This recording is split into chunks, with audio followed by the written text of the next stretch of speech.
The box is 3 inches thick.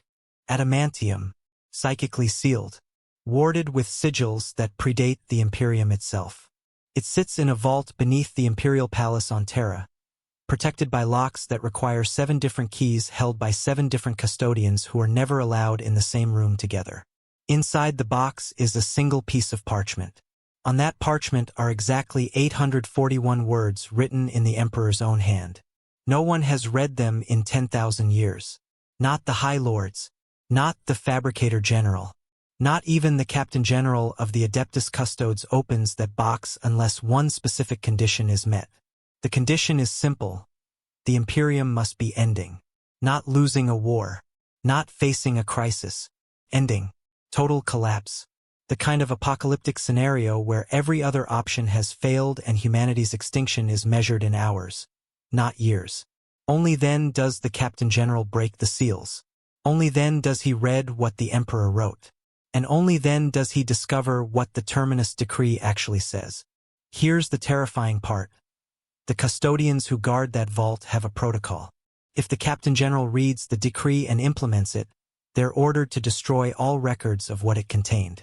No copies, no testimony, no evidence. Whatever's written on that parchment is so dangerous, so fundamentally horrifying, that even knowing it exists is considered a threat to the Imperium. The last time someone tried to investigate the Terminus Decree, an Inquisitor Lord named Kairos of the Ordo Malleus, he disappeared 3 days after filing his initial report. His entire retinue, his ship, his records, gone. The Inquisition closed the investigation, listed it as resolved, never explained what that meant. But 6 months later, the Grey Knights received a sealed message from the Custodian Guard, contents classified, accessible only to the Supreme Grand Master. That message has never been opened, because the current Supreme Grand Master, Kaldor Drago, has been lost in the warp for decades. And when he finally returns, if he returns, he'll find a message waiting for him about an Inquisitor who got too close to the truth. A truth that might be worse than any demon, any heresy, any threat the Imperium has ever faced. Because the Terminus Decree isn't about saving humanity. It's about what comes after. This is the story of the most dangerous secret in the 41st millennium. Not the things the Imperium hides from its enemies, but the thing it hides from itself. By the end of this, you'll understand why some custodians request reassignment rather than guard that vault. Why certain Inquisitors stop investigating after one conversation with the Captain General. And why the Grey Knights have a forbidden protocol that begins with the words, "When the Emperor falls." If deep-cut 40K lore that pulls back the curtain on the Imperium's darkest secrets is what you're here for, subscribe. This gets darker than you think. Stay with me. You need to understand what the Terminus Decree might actually say. Let's start with what we know for certain. The Terminus Decree exists. That's confirmed. It appears in multiple codexes, gets referenced in official lore, shows up in novels. Games Workshop isn't shy about acknowledging it. What they won't do is tell you what it says. And that restraint? That's intentional. That's the point. The Terminus Decree is Warhammer 40K's ultimate Chekhov's gun. A narrative device sitting in the background, waiting. Most fans assume it's about the Golden Throne. Makes sense. The Emperor is dying. The throne is failing. When it finally collapses, someone needs a plan. But here's where it gets interesting. The Terminus Decree predates the Emperor's interment on the Golden Throne. It was written during the Horus Heresy, before the Siege of Terra, before Malcador's sacrifice, before the Emperor fought Horus aboard the Vengeful Spirit. That means whatever the Emperor wrote, he wrote it knowing he might not survive, knowing the Imperium might fracture, knowing that humanity's future was uncertain, but also knowing something else. Something he couldn't trust to anyone while he was still conscious. The Custodian Guard is responsible for keeping the decree. They're the Emperor's personal bodyguards, the 10,000, the most elite warriors in the Imperium. They don't serve the High Lords. They don't answer to the Ecclesiarchy or the Administratum. They serve the Emperor. Only the Emperor. And he gave them this box with very specific instructions. Guard it. Never open it. Unless the Imperium is ending. Not in danger. Not facing a crisis. Ending. The threshold is deliberately vague. Who decides when the Imperium is ending? The Captain General. That's it. One person's judgment call. No committee. No vote. No consultation with the High Lords. One person looks at the state of the galaxy and decides. Is this the end? And if the answer is yes, he breaks the seals. Captain General Trajan Valoris is the current holder of that authority. He's led the Custodians since the late 41st millennium, served through the opening of the Great Rift, watched the galaxy split in half and demons pour through reality like water through a broken dam. He has not opened the box. Think about that. The galaxy is literally torn in two. Half the Imperium is cut off behind the cicatrix maledictum. Worlds are falling to chaos at a rate not seen since the heresy. Demon primarchs are walking reality again. And Valoris looked at all of that and thought, not yet. It can still get worse. What does that tell you about what's in the box? It tells you the Terminus Decree isn't a contingency plan. It's not, here's how we save the Imperium if things go bad. It's an extinction protocol. The kind of plan you only implement when saving the Imperium is no longer possible. When the only option left is to choose how humanity ends. Brother Captain Stern of the Grey Knights once said something interesting during a debriefing. He'd been fighting alongside a custodian guard during a demonic incursion on Terra itself. They were standing in the ruins of a cathedral, surrounded by corpses, when Stern asked the custodian if he thought the Emperor would return. The custodian, a sentinel guard named Navardarin, didn't answer immediately. He looked toward the Imperial Palace, toward the Sanctum Imperialis where the Golden Throne sits. Then he said, "The Emperor will never leave the throne. But one day, the throne will leave him." Stern asked what that meant. Navardarin didn't answer, just walked away. But later, when Stern filed his report, he added a note. A personal observation not meant for official records but logged anyway because Grey Knights document everything. The custodian spoke with certainty. Not hope, not faith, certainty. As though he knew what comes after the throne fails. As though he'd been told. That report is sealed. Accessible only to the Supreme Grand Master of the Grey Knights. But copies circulate. They always do. And everyone who reads it asks the same question. What did the custodian know? The answer is in the box. Or maybe the answer is that the box exists to make sure no one asks that question. Here's something most people don't realize. The Terminus Decree isn't the only sealed order the Emperor left behind. There are others, scattered across the Imperium, held by different organizations, different individuals. The Fabricator-General of Mars has one. A sealed data vault in the deepest level of the Noctis Labyrinthus. Instructions written in binary cant so complex that only the Fabricator-General himself can decode it. The Paternoval envoy of the Novice Nobilite has one. A psychically locked cogitator that activates only under specific astronomical conditions. Something to do with the Astronomican's failure. The Ecclesiarch of the Adeptus Ministorum supposedly has one, though the Church denies it. But there are references in old texts, mentions of the final sermon, a speech to be delivered when faith is no longer enough. Each of these orders is separate, independent, designed to activate under different conditions. But they all point to the same event, the Emperor's death. Not his internment, not his current state, his actual final death. The moment when the Golden Throne fails completely and the thing that's been sitting on it for 10,000 years finally lets go. What happens then? The official imperial doctrine is clear. The Emperor will be reborn. His soul will reconstitute in the warp, shining like a new star, and he'll lead humanity into a new golden age. The Ecclesiarchy preaches this. The faithful believe it. It's the foundation of imperial religion. But the custodians don't believe it. They know something else. And whatever they know, it's written in that box. Inquisitor Kairos, the one who disappeared, spent 3 years investigating the Terminus Decree before he vanished. He never got close to the actual document. Never even saw the vault. But he interviewed hundreds of people. Custodians who'd served near the vault. Tech priests who'd maintained the seals. Scribes who'd documented the decree's existence in ancient records. He found patterns, inconsistencies. His final report, the one filed 3 days before he disappeared, contained one paragraph that got flagged by every intelligence organization in the Imperium. The Terminus Decree is not sealed to protect its contents from enemies.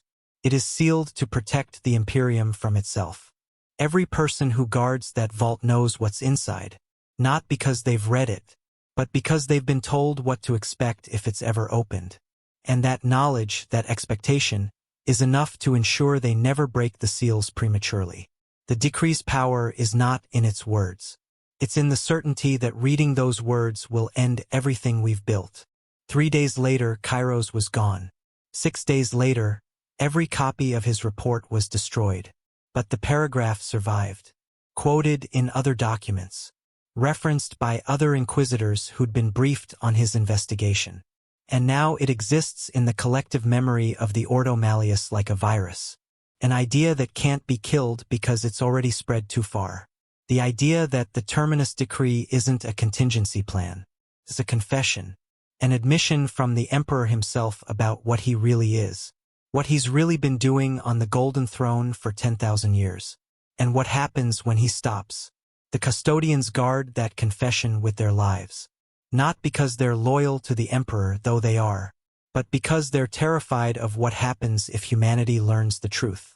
Everyone knows the Golden Throne keeps the Emperor alive. That's the story, the official version. The Emperor fought Horus, got mortally wounded, and Malkador the Sigillite sacrificed himself to keep the throne running long enough to get the Emperor seated. Now the throne sustains him, keeps his body from failing completely, maintains the psychic beacon of the Astronomicon so ships can navigate the warp. Simple, clean, heroic, also probably wrong. Let's talk about what the Golden Throne actually is. It's not an imperial invention. The Emperor didn't build it. He found it. Deep beneath the Himalayan mountains, in tunnels that predate human civilization, there's a structure. Ancient, alien, older than the Imperium, older than the Age of Strife, maybe older than humanity itself. The Emperor discovered it during the Unification Wars, before the Great Crusade, before the Primarchs, when he was still conquering Terra, still building the foundation of what would become the Imperium. He found this machine buried in the dark, and he understood what it was. A webway gate, not just any gate, a massive one, big enough to move armies, big enough to connect Terra to the Eldar's ancient infrastructure, the network of tunnels through reality that bypasses the warp entirely. The Emperor's dream was to perfect this gate. Open it. Give humanity access to the webway so they'd never have to travel through the warp again. No more demons. No more chaos corruption. Safe, clean FTL travel. It almost worked. Until Magnus the Red, trying to warn the Emperor about Horus's betrayal, punched through the psychic wards protecting the gate with a catastrophically powerful sorceress message. The gate shattered. Demons poured through. The Emperor had to abandon his lab, abandon his dream, and fight to keep the breach from swallowing Terra. That's when he built the Golden Throne. Not to keep himself alive, to keep the gate sealed. The throne is a psychic dam, a constant, massive expenditure of willpower holding back the tide of warp energy trying to flood through the broken webway gate. The Emperor sits on the throne not because he's healing, but because if he leaves, Terra drowns in demons. 10,000 years. Every single day. Every single second. The Emperor's entire consciousness focused on one task. Hold the gate. No rest. No sleep. No relief. Just holding. Forever. Now here's the question nobody asks. What happens when he can't hold it anymore? The throne is failing. Everyone knows this. The Mechanicus can't repair it. They barely understand it. It's architect beyond their comprehension, and it's degrading faster than they can compensate. Current estimates, the ones the Fabricator-General doesn't publicize, give it maybe a century. 2 if they're lucky. Then it fails. And when it fails, one of 2 things happens. Either the Emperor dies and the gate opens, flooding Terra with demons. Or the Emperor dies and something else happens. Something worse. The Custodians know which one it is. And that knowledge is why the Terminus Decree exists. Malkador the Sigillite was the only person besides the Emperor who fully understood the Webway project. He'd been there since the beginning, helped design the psychic wards, understood the risks. Before he died, before he sacrificed himself to keep the throne running long enough for the Emperor to take his place. Malkador said something to the custodian guard. Only 3 custodians heard it. They're all dead now, but they passed the knowledge to their successors. The words are never written down, never recorded, just spoken custodian to custodian, down through the millennia. What Malkador said was this: the Emperor holds the gate not to protect Terra from the warp, but to protect the warp from him. Read that again. Protect the warp from the Emperor, not the other way around. Malkador wasn't talking about keeping demons out. He was talking about keeping the Emperor in. Because here's what the Golden Throne really does. It contains him. The Emperor of Mankind is the most powerful psyker in the galaxy. Maybe in the entire history of the galaxy. His psychic presence is so massive, so overwhelming, that when he manifests fully, when he lets his power loose, reality bends. During the Horus Heresy, the Emperor fought Horus aboard the Vengeful Spirit. The accounts of that battle are fragmentary, contradictory, mostly redacted. But the parts that survive describe something terrifying. They describe the Emperor not as a man but as a force, a living sun, a psychic presence so intense that custodians watching from a distance felt their minds buckle under the weight of it. When the Emperor struck Horus down, he didn't just kill him. He erased him, obliterated Horus's soul so completely that even the Chaos Gods couldn't reclaim it. That's the power the Emperor wields when he's unbound. And that's the power he's been restraining for 10,000 years. Sitting on the throne, holding the gate, containing himself. Because if he lets go, if he stops holding back, what happens? The Terminus Decree has the answer. And whatever it says, it's bad enough that the custodians would rather guard the secret forever than risk implementing it. Tech Priest Dominus Call once did an analysis of the Golden Throne's energy output. Unauthorized, of course. Call doesn't ask permission. He measured the psychic radiation emanating from the Sanctum Imperialis, calculated the power draw, estimated the amount of energy required to maintain the throne's function. His findings were classified immediately, but a copy of his report survived, buried in the Martian archives, accessible only to Fabricator-Generals and then only under specific conditions. In it, Call notes something disturbing. The Golden Throne consumes more power than it should. If the throne's only function was to seal the Webway Gate and project the Astronomicon, the energy requirements would be massive, but manageable. Instead, the throne is drawing exponentially more power, and that power isn't being used to maintain the gate. It's being used to suppress something. Call couldn't determine what. His instruments couldn't penetrate the throne's psychic shielding. But he noted that the suppression field has been growing stronger over the millennia, as though whatever it's suppressing is getting more powerful, as though the Emperor is getting harder to contain. Call's conclusion: the Golden Throne is not a life support system. It is a prison, and the prisoner is becoming restless. That report should have triggered an investigation, should have prompted the Mechanicus to reconsider their understanding of the throne. Instead, it was buried. And Call was quietly told to never speak of it again. Because the Mechanicus knows. They've always known. The Golden Throne isn't keeping the Emperor alive. It's keeping him contained. And when it fails, when the seals break and the power runs out, the Emperor won't die. He'll be free. And that's what the Terminus Decree is really about. Not how to survive the Emperor's death, but how to survive his resurrection. The Imperial Creed teaches that the Emperor is a god. They pray to him, build cathedrals in his name, wage crusades in his honor. Billions of humans across the galaxy worship him every day. The Emperor hates this, or at least he did, before the Golden Throne, before 10,000 years of silence. During the Great Crusade, the Emperor was explicit. He was not a god. Humanity didn't need gods. Gods were superstition, weakness, the crutch that held humanity back during the Age of Strife.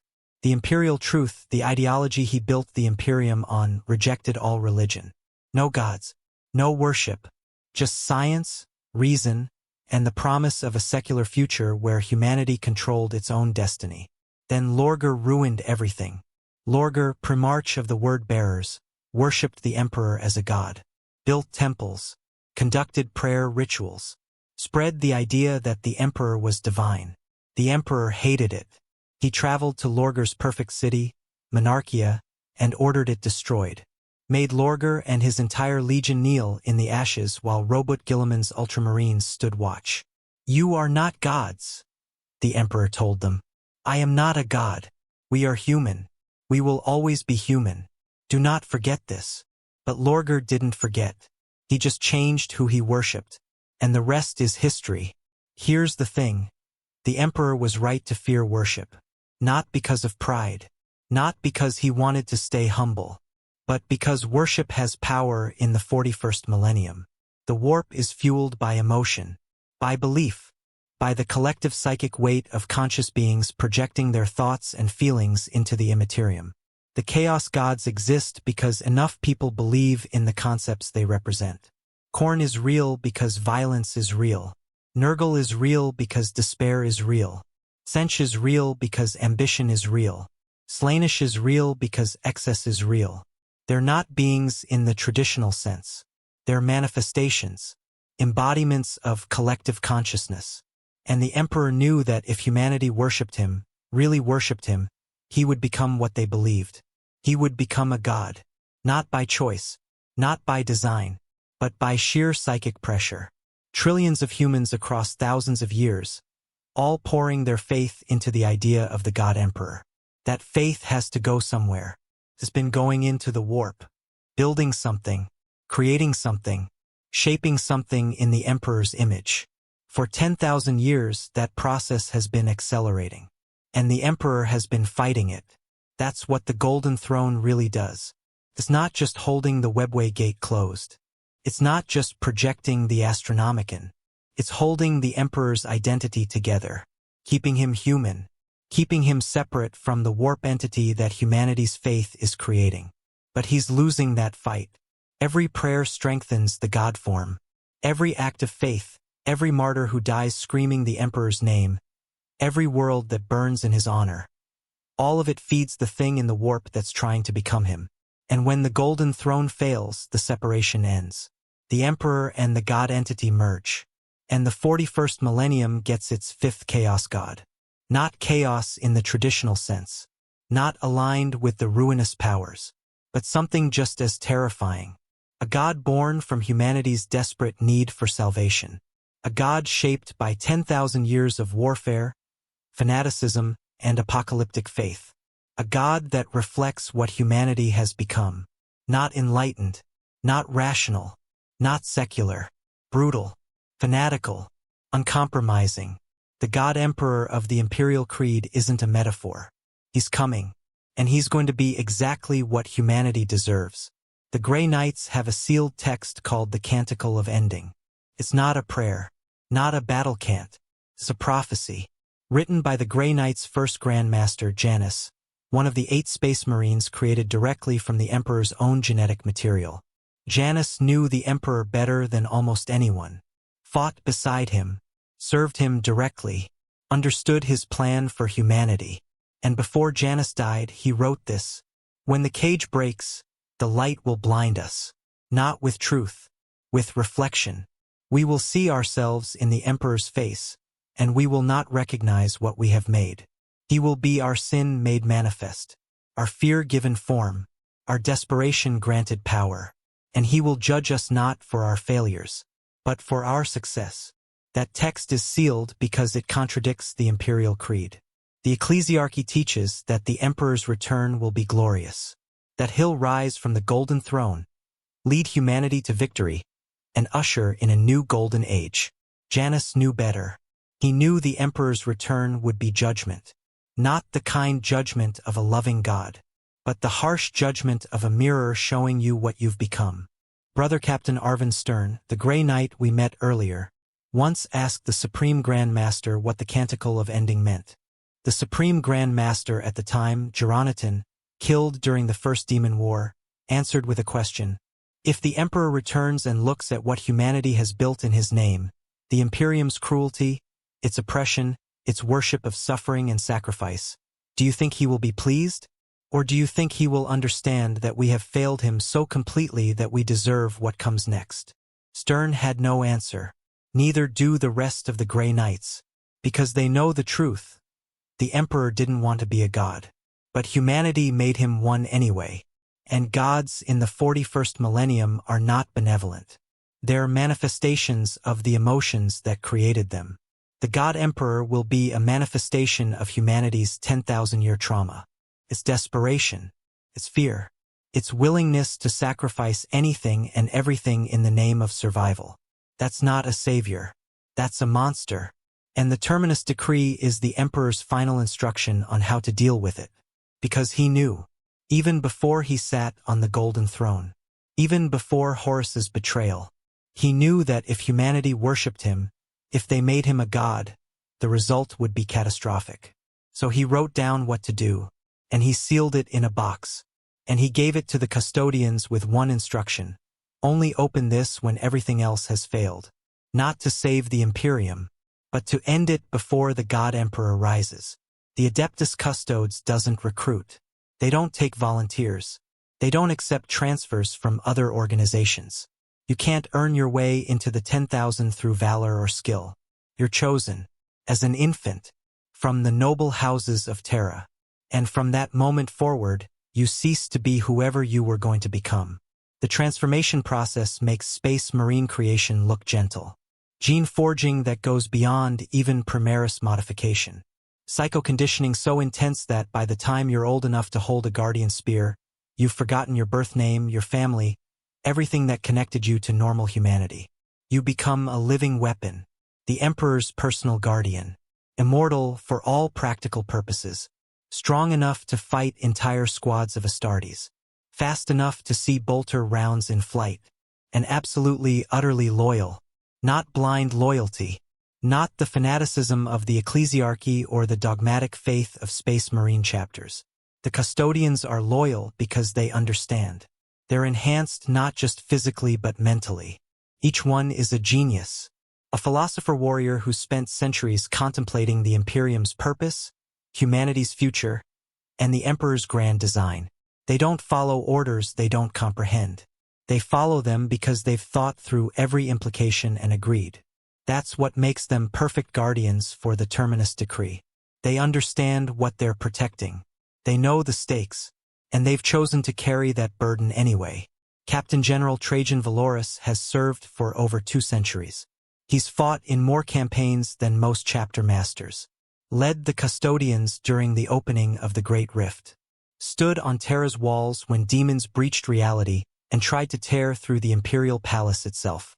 He's seen the Imperium at its worst. Watched entire star systems burn. Witnessed the kind of horror that breaks lesser men. And through it all, he's never opened the box. But he thinks about it. Every day.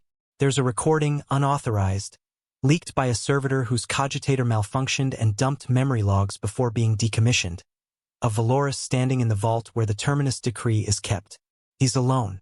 Just him and the sealed adamantium box sitting on its pedestal, surrounded by stasis fields and psychic wards that would kill anyone without custodian-level protection.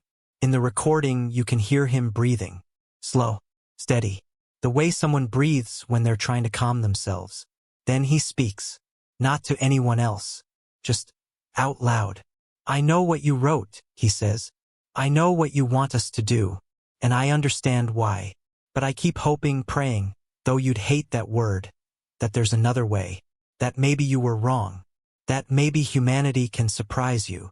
Pause. Long silence. But you're never wrong, are you? That's the problem. You saw this coming. All of it. The worship. The fanaticism. The corruption of everything you built. And you knew we wouldn't listen if you told us while you were still awake. So you wrote it down. Made it a last resort. Forced us to exhaust every other option first. Another pause.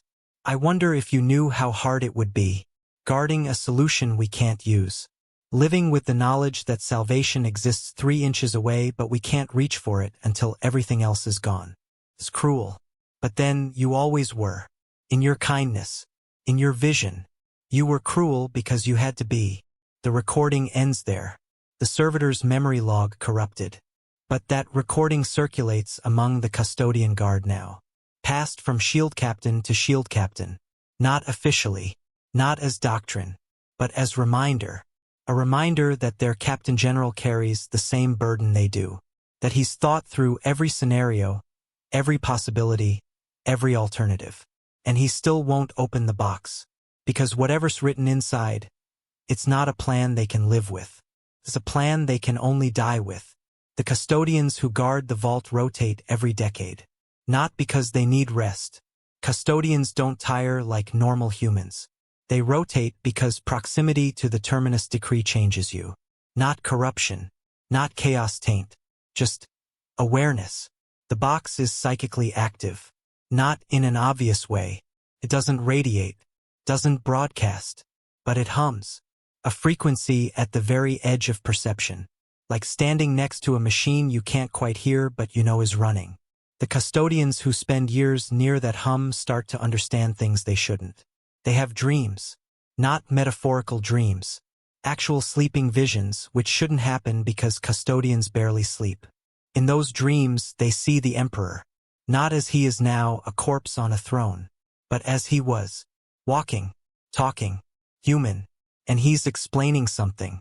The words don't make sense. The language shifts between High Gothic, ancient Terran dialects, and sounds that don't correspond to any human tongue. But the meaning comes through anyway. He's telling them what comes next. Shield Captain Valerian, one of Valoris's most trusted commanders, served 3 terms guarding the vault. 30 years total. Longer than anyone else in recent history. When he finally rotated out, another custodian asked him what he'd learned. Valerian's answer, everything. And I wish I hadn't. He wouldn't elaborate. Couldn't, maybe. The dreams don't translate into words easily.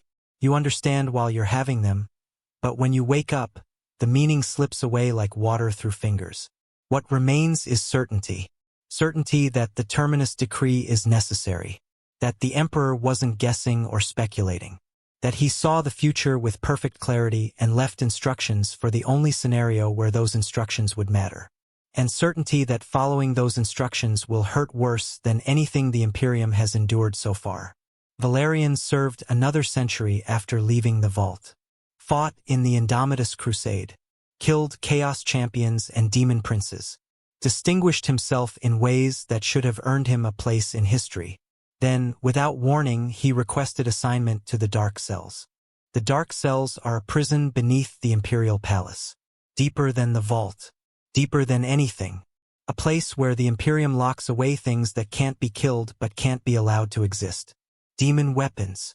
Possessed relics. Xenos artifacts that corrupt through proximity. And a few beings, entities that defy classification. Custodians guard the Dark Cells. Is considered a prestigious assignment. Dangerous but honorable. Valerian requested to guard the deepest cell. The one at the absolute bottom. The one that's been sealed for 10,000 years and has never been opened.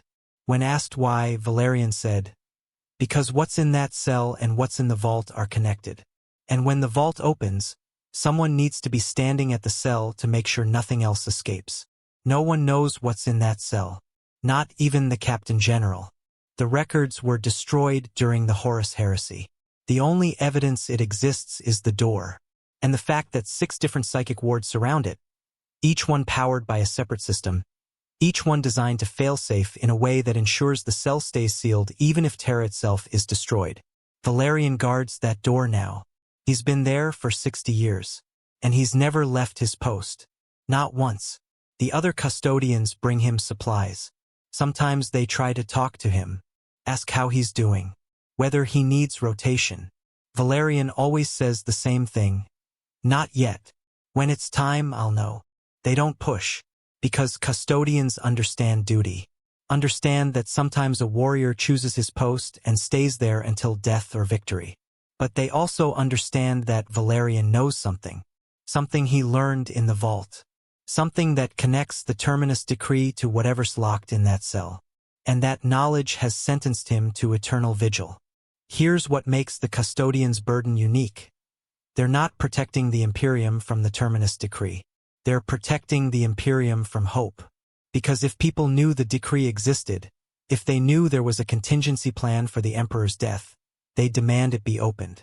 Demand to know what it says. Demand that someone, anyone, do something other than wait for the Golden Throne to fail. The Custodians know that hope would be catastrophic. Because the decree isn't hope. It's despair given form.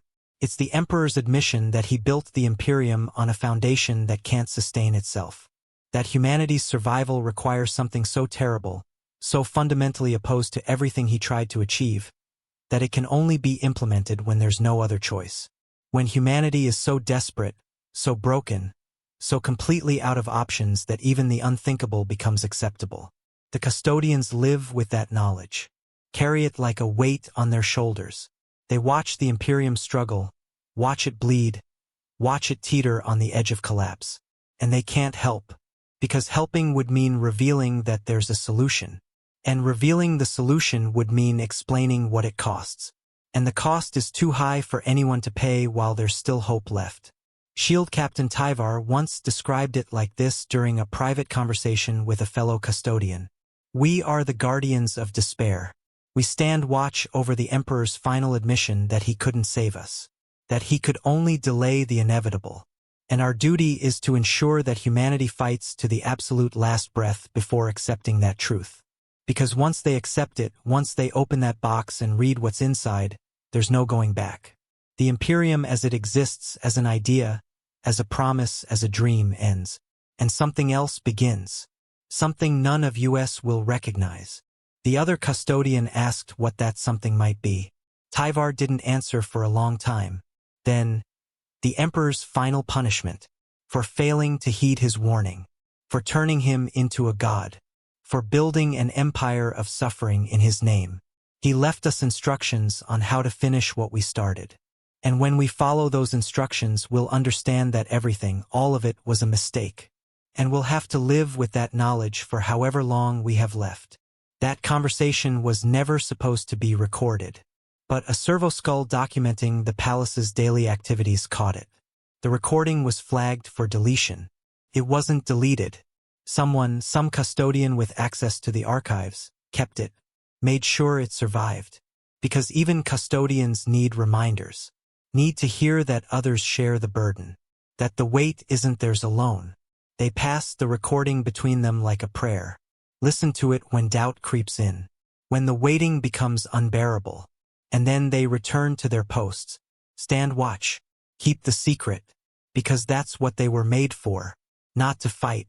Not to kill. Though they do both with unmatched skill. They were made to endure. To stand between humanity and the truth it can't handle. To guard not just the Emperor's physical form but his final legacy. The admission that even he couldn't save them. Only delay the end. The Custodian Guard has lost exactly 47 members in the 10,000 years since the heresy. Not a large number. Not compared to Space Marine chapters that lose entire companies in single campaigns. But for the Custodians, immortal, invincible, the finest warriors in the Imperium, 47 deaths is catastrophic. 11 of those deaths occurred within 100 meters of the vault holding the Terminus Decree. Not in combat. Not fighting demons or traitors. They took their own lives. The Custodians don't talk about it. Don't acknowledge it in any official capacity. There are no records, no investigations, no explanations. But every custodian knows. The vault has a cost. Proximity to the decree, understanding what it represents, carrying that knowledge year after year, it breaks something. Not loyalty, not duty, hope. You can endure anything if you believe it matters. If you believe your sacrifice serves a purpose. If you believe that somewhere, somehow, there's a path to victory. But the custodians who guard the vault know there isn't. They know the path ends. They know victory isn't possible. They know that everything they're fighting for, the Imperium, humanity's survival, the Emperor's dream, is temporary. Borrowed time. And borrowed time always runs out. Some custodians can't live with that knowledge. Can't wake up every day knowing that their duty is to delay the inevitable. So they choose the only escape they have. The Custodian Guard honors them. marks them as fallen in service, burns their bodies with full rights. But they also learn from them. They learn that the burden has limits, that even custodians, perfect, immortal, unbreakable, can only carry so much truth before it crushes them. And they learn to rotate guards more frequently, to watch for signs of strain, to intervene before another brother decides the weight is too much. It's not weakness. The custodians don't see it as failure. They see it as proof. Proof that what they're guarding is exactly as terrible as the Emperor intended. That the Terminus Decree isn't a solution anyone should want. That it's only a solution anyone should use when wanting doesn't matter anymore. When all that's left is necessity. Captain General Valorous has a ritual. Every year, on the anniversary of the Emperor's internment on the Golden Throne, he descends to the vault. He stands before the sealed box, checks the wards, confirms the seals are intact, and he asks himself the same question: is today the day? Is today the day the Imperium has fallen so far that the Terminus Decree is the only option left? Is today the day he breaks the seals and reads what the Emperor wrote? Is today the day he implements whatever horror is written on that parchment? Every year the answer is no. Not yet. The Imperium is suffering. It's bleeding. It's broken in ways that would have destroyed lesser civilizations. But it's still fighting. And as long as humanity fights, the decree stays sealed. That's the bargain. That's the threshold. The Imperium must not just be losing. It must have lost. Every avenue exhausted. Every hope extinguished. Every alternative tried and failed. Only then does Valorous have the authority to open the box. Only then does he have the duty. And every year, he walks away from the vault relieved. Not because the Imperium is improving. It's not. But because delaying the decree means humanity gets one more year. One more year to find another way. One more year to prove the Emperor wrong. One more year before the final truth. The Custodians understand this. They don't resent Valorous for not opening the box. Don't question his judgment. They trust him to know when the time comes. And they pray, though the Emperor would hate that the time never comes. That somehow, impossibly, humanity finds a way to survive without needing to know what's written in the Terminus Decree. That somehow the Emperor was wrong. That somehow there's hope. But deep down they know better. The Emperor wasn't wrong. He never was. He just gave them enough rope to hang themselves. And when they finally pull the noose tight, when they finally accept that there's no other way, he'll have left them instructions. Instructions on how to finish the job. Instructions on how to end what he started. Instructions written in 841 words that will change everything. And the Custodians will stand watch while it happens. We'll implement whatever those instructions say. We'll see it through to the bitter end. Because that's what they were made for. Not to save humanity, but to witness its final choice. And ensure that choice is made with full knowledge of what it costs. 841 words. That's all it takes to end 10,000 years of history. The Terminus Decree isn't a lengthy document. It's not a comprehensive plan with contingencies and alternatives. It's 841 words written in the Emperor's own hand in a script that only the Captain General of the Adeptus Custodes can read. Short, direct, final. So what could those 841 words possibly say? Nobody knows for certain. But we can make educated guesses based on everything we've discussed. Based on what the Emperor knew, what he feared, what he spent 10,000 years trying to prevent. Let's explore the possibilities. Option 1. Destroy the Golden Throne. The simplest answer. The most obvious. The Golden Throne is failing anyway. Rather than wait for it to collapse naturally, unpredictably, catastrophically, the decree might instruct the Custodians to destroy it deliberately. Controlled demolition. Choose the moment. Choose the method. Why would the Emperor order this? Because a controlled destruction means you can evacuate Terra first. Move essential personnel off-world.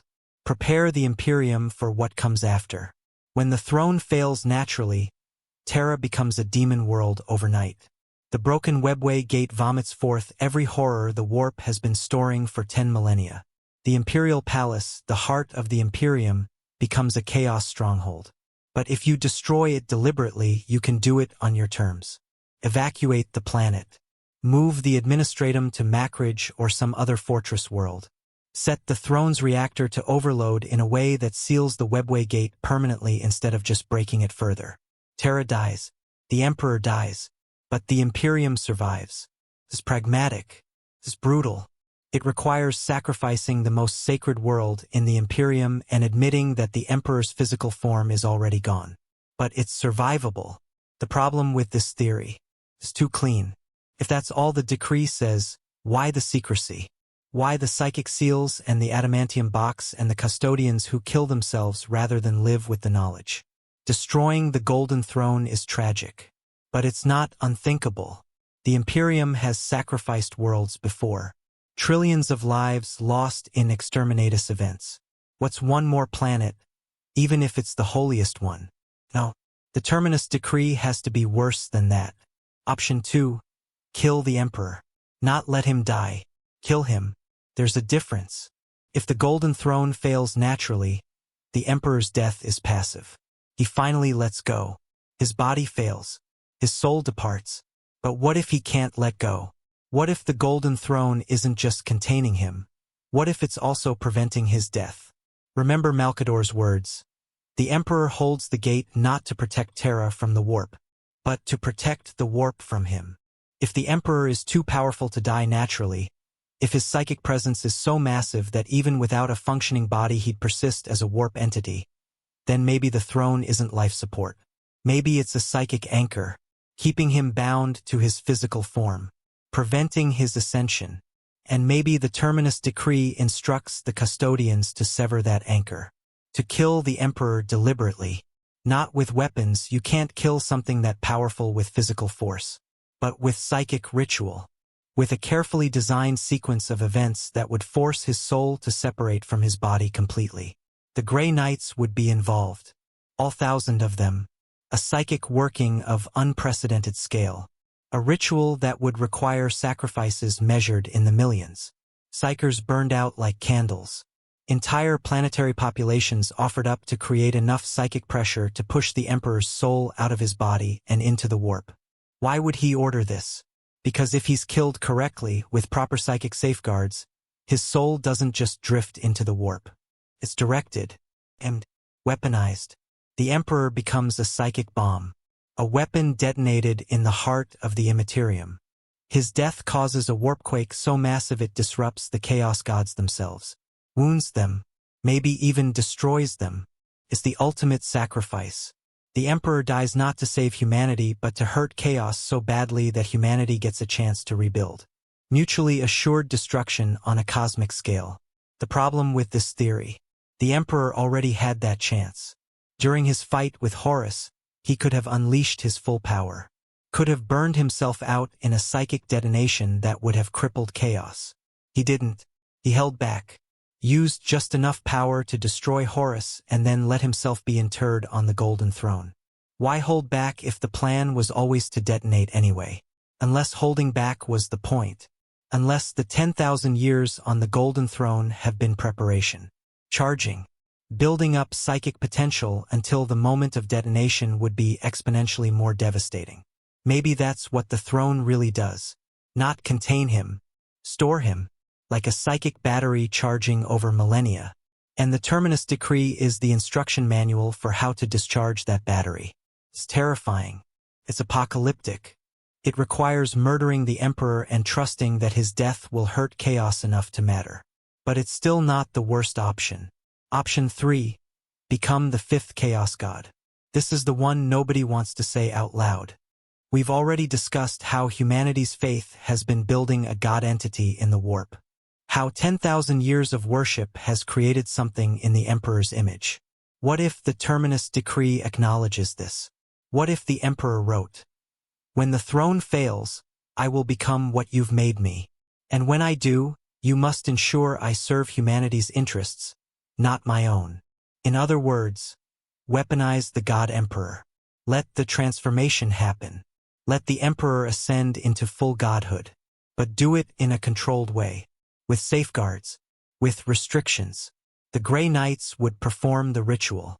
The Sisters of Silence would anchor it. The Custodians would oversee it. And together, they'd create a new chaos god, but one bound by specific rules. One programmed, for lack of a better word, to serve humanity. It's heresy by any traditional definition. It's accepting that the Emperor's original vision, secular, rational, free of gods, has failed. But it's also pragmatic. If humanity created a god through their faith, why not use that god? Why not turn the Imperium's greatest mistake into its greatest weapon? A chaos god loyal to humanity, fighting Khorne, Nurgle, Tzeentch, and Slaanesh on their own terms. Warp entity versus warp entity. The galaxy becomes a battleground for gods, and humanity hopes its god wins. The problem with this theory: it requires trust. Trust that the God Emperor, once ascended, will remember what he was, will care about humanity, will fight for them instead of consuming them. And chaos gods don't work like that. They're manifestations of emotion. They don't have loyalty or memory or compassion. They have hunger. A God Emperor born from humanity's desperation and suffering wouldn't be a protector. He'd be a reflection of their worst qualities. Their cruelty, their fanaticism, their willingness to sacrifice anything for survival. That's not a god you want to serve. That's a god you want to destroy before it fully manifests. Which brings us to the final option. Option 4. End humanity. The unthinkable option. The one that makes the Custodians consider suicide rather than implement it. What if the Terminus Decree says, if you're reading this, I failed. Humanity has failed. The Imperium has become everything I tried to prevent. And the only mercy left is to end it before it gets worse. What if those 841 words are instructions for human extinction? Not quick, not painless, but thorough. Activate every exterminatus weapon the Imperium possesses. Cyclonic torpedoes, virus bombs, atmospheric incinerators.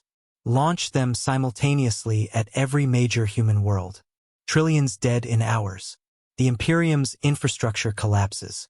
The Astronomicon fails. The warp routes close. And humanity goes extinct not with a bang but with a coordinated, deliberate purge. Why would the Emperor order this? Because maybe he saw what humanity would become. Saw the Imperium's cruelty. Its worship of suffering. Its transformation into the very thing he fought against during the Age of Strife. Maybe he decided that if humanity was going to fail, if they were going to build an empire of oppression and call it civilization, then they didn't deserve to survive. Better to end it. Clean slate. Let the galaxy move on without humans. It's the darkest possibility. The one that suggests the Emperor's grand plan wasn't to save humanity but to test them.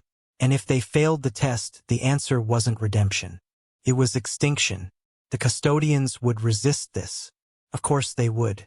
Every instinct, every bit of conditioning, every ounce of loyalty would scream against it. But the decree would be clear. And the Emperor's final command would override everything else. Because if the Emperor, who loved humanity enough to guide them for 40,000 years, decided they were beyond saving, who are the Custodians to disagree?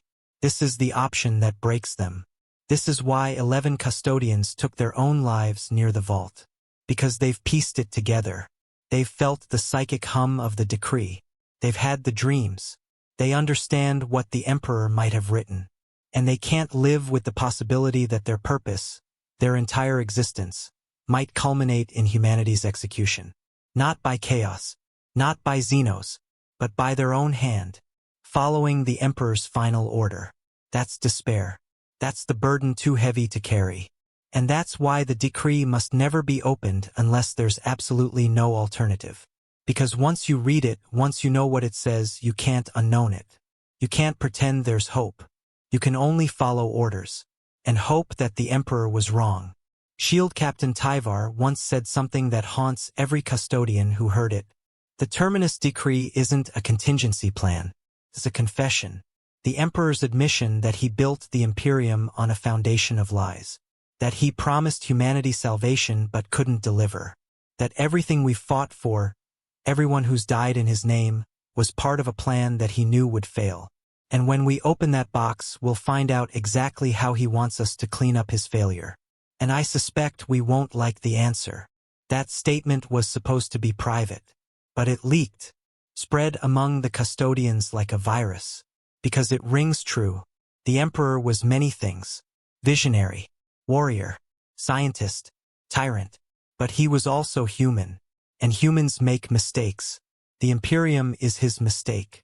And the Terminus Decree is his apology. Not an apology that asks for forgiveness, but one that provides a solution. A terrible, necessary, unforgivable solution. One that ensures humanity's failure doesn't spread, doesn't contaminate, doesn't become something worse than extinction.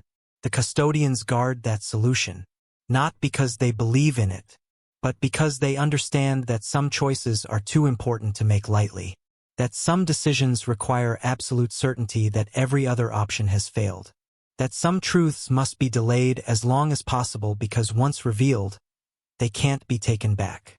Captain General Valoris knows this better than anyone. Every year he stands before the vault and asks, "Is today the day?" And every year he's grateful the answer is no. Not because he fears death. Custodians don't fear death. But because he fears reading those 841 words and discovering that humanity was doomed from the start. That the Emperor knew. That he always knew. And that everything, all of it, was just buying time. Time for what? Maybe for humanity to prove him wrong. To find another way.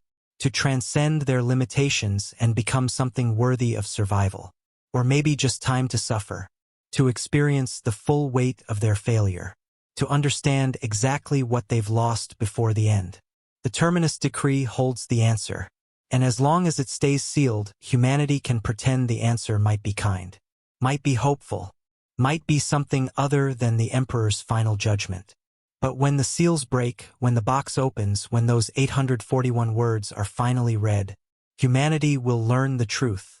And the truth, in the grim darkness of the far future, is never kind.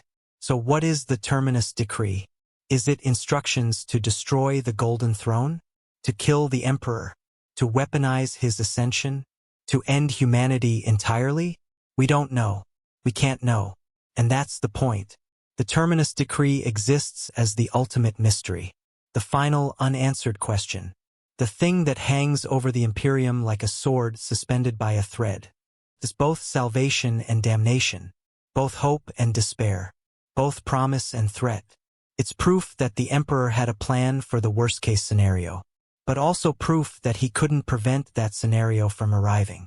It's the admission that even gods, if he is one, can't save everyone. Sometimes the best they can do is leave instructions. Instructions written in 841 words that will change everything. Instructions guarded by warriors who pray they'll never have to read them. Instructions that represent humanity's final choice. Die on your own terms, or let the galaxy choose for you. The Custodians stand watch. The box stays sealed.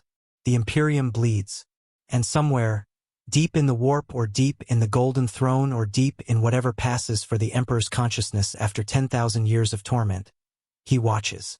Watches humanity struggle. Watches them suffer. Watches them fight.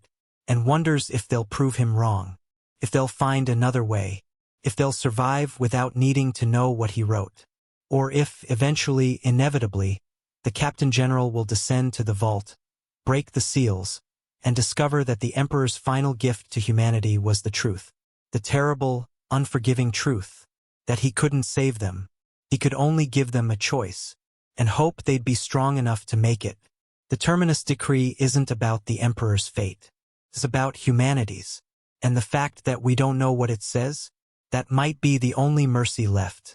If this kind of deep dive into 40K's darkest mysteries is what you're here for, subscribe. I've got more that'll make you question everything you thought you knew about the Imperium. And if you've got theories about what the Terminus Decree actually says, drop them in the comments. Some of you have probably pieced together things even I haven't considered. The box is 3 inches thick. Inside it are 841 words. And those words are the only thing standing between humanity and the truth of what they've become. Maybe it's better if they never find out. Maybe ignorance is the Emperor's final gift. Or maybe, just maybe, the real test is whether humanity has the courage to open the box and face what's inside. Even if it destroys them. Even if it proves the Emperor right. Even if those 841 words are the cruelest thing he ever wrote. The Custodians will stand watch. The seals will hold. Until they don't. And when that day comes, when the Terminus Decree is finally read and implemented, we'll discover whether the Emperor was a savior or a prophet. Whether he built the Imperium to survive. Or just to delay the inevitable. I suspect we won't like the answer. But then again, in the grim darkness of the far future, there are no good answers. Only choices. And the Terminus Decree is the Emperor's choice. Made 10,000 years ago. Waiting in the dark. For the day when humanity runs out of options. And has to accept what he always knew. That some things can't be saved. Only ended. On our terms or theirs. The box holds the answer. 3 inches thick. 841 words. And the weight of 10,000 years.